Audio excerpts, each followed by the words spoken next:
एक बात आपको ये ध्यान रखना है। पहला, इसका नाम मृत्यु लोक है। यहाँ जो भी आया है ठीक राइट समय जाएगा। वो गर्भ का भी राइट समय हो सकता है, बाल्यावस्था का भी हो सकता है, यौवन अवस्था का भी हो सकता है। इस पे तो सोचना ही नहीं है। जो जीव जितने समय के लिए आया उसको उतने समय में ही जाना होगा। समझ रहे ना? उसकी रक्षा नहीं हो सकती, किसी भी तरह से नहीं हो सकती। नहीं, अभिमन्यु भगवान श्री कृष्ण का स्वयं का भांजा है, सुभद्रा जी के पुत्र हैं और अर्जुन के पुत्र हैं। लेकिन युद्ध भूमि में नई अवस्था में जा रहे हैं ना, जब अर्जुन बहुत पश्चाताप करें तो भगवान उनको, हर जीव का समय है, वो जाएगा। अच्छा, दूसरी बात, अब आपने कोई भी अपराध नहीं किया, मानते हैं, लेकिन क्या पूर्व में अपराध अपने द्वारा नहीं हुए? हमें पता नहीं है। जैसे हम अचानक आपसे पूछे परसों आपने दोपहर में क्या खाया था, तो इतना विस्मरण जोर से माया कराती कि परसों के लिए हमको रुकना पड़ेगा ना। इसी जन्म में आप गर्भ में रह के आपको पता है कितना कष्ट था आपको, हमको कितना कष्ट था, विस्मरण करा दिया ना माया ने।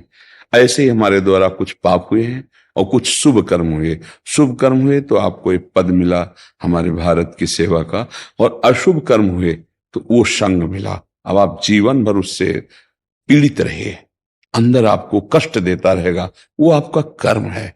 उस जीव के रूप में आकर वो आपको प्रियता के कारण आपको जब आप देखेंगे तो आपका मन उदास करेगा। परिवार का संयोग ऐसा बनाया जाएगा, आप कष्ट से रहेंगे। इसका मतलब ये नहीं कि हम दुख और सुख में डूब जाए।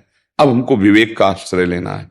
भगवान नाम जप करते हुए हमको इतना ज्ञान प्राप्त हो जाए कि हर जीव के रूप में भगवान आकर हमारे कर्म का केवल भोग करा रहे। यहाँ कोई किसी का पुत्र नहीं। उस जीव को आप जानते कौन है? मतलब पुत्र के रूप में, भतीजे के रूप में जो जीव था, आप जानते कौन है? पूर्व में कौन था, अब कहां गया है? आप केवल अपने स्वार्थ संबंध को जानते, मेरे भाई का पुत्र था वो और ये मेरा पुत्र है, बस इतना। किस कर्म से, कौन से संयोग से है, अपने लोग नहीं जान पा रहे।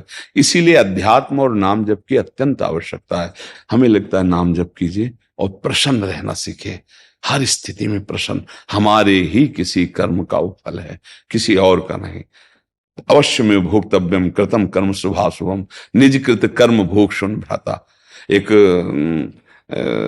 ऑफिसर पुलिस के आते थे, हितधाम में थे, वो अपने बच्चे को साइकिल चलाना सिखा रहे थे, स्कूल के लिए ऐसे तैयार कर। उनका पैर फिसला और बच्चे के ऊपर ऐसे गिरे कि ब्रेक जो होती ना, ब्रेक और हैंडल की ब्रेक, वो बच्चे के, और वहीं वो शरीर शांत हुआ। वो इतने विकल आते थे तो विकल होकर के आए कि मेरे द्वारा मेरे बच्चे की, तो उनसे कहा नहीं नहीं गलत, ये संयोग है ना। आप भला मार कैसे सकते हैं आपका प्राण से प्रिय पुत्र? आप सहन नहीं कर पा रहे हैं, आप विकल हैं। ये एक संयोग, कर्म का संयोग देखो, जबरदस्ती ऐसा करवा दिया। जरा थोड़ा विचार किए, क्या वो व्यक्ति चाहता था ऐसा हो जाए? क्या कोई अपने जीवन को ऐसा नष्ट करना चाहेगा? कर्म ने ऐसा नष्ट करवा दिया, पूर्व का कर्म ऐसी घटना पैदा कर दी। इन सब बातों को अपने लोग विचार करें और प्रसन्न रहना। कि क्या विचारों से ही प्रसन्नता आने लग जाएगी? बस केवल विचार, अगर शुद्ध विचार हमारे नहीं होंगे तो हम डूब जाएंगे, परेशान हो जाएंगे। इसके लिए हमें विचार की आवश्यकता है। कष्ट है ना, अगर हम इस कष्ट को अपने विचार में स्वीकार कर लें तो अभी मैं रोगी हो जाऊंगा। हमने विचार में इसको स्वीकार ही नहीं किया। महर्षि, विचार कैसे बनते हैं? नाम जप से। जितना हमारे अंदर आध्यात्मिक पावर आएगा उतना उत्तम विचार हमारे अंदर आएंगे। 6 महीना बाणों की सैया में पड़ा हुआ ब्रह्म ज्ञान का उपदेश कर रहा भीष्म पितामह जी, संपूर्ण शांति पर्व देखो, विविध प्रकार के प्रश्न कर रहे हैं और उसका उपदेश कर रहे हैं। तो मुझे ये लगता है ना कि आप प्रसन्न रहना सीखें और नाम जप कीजिए।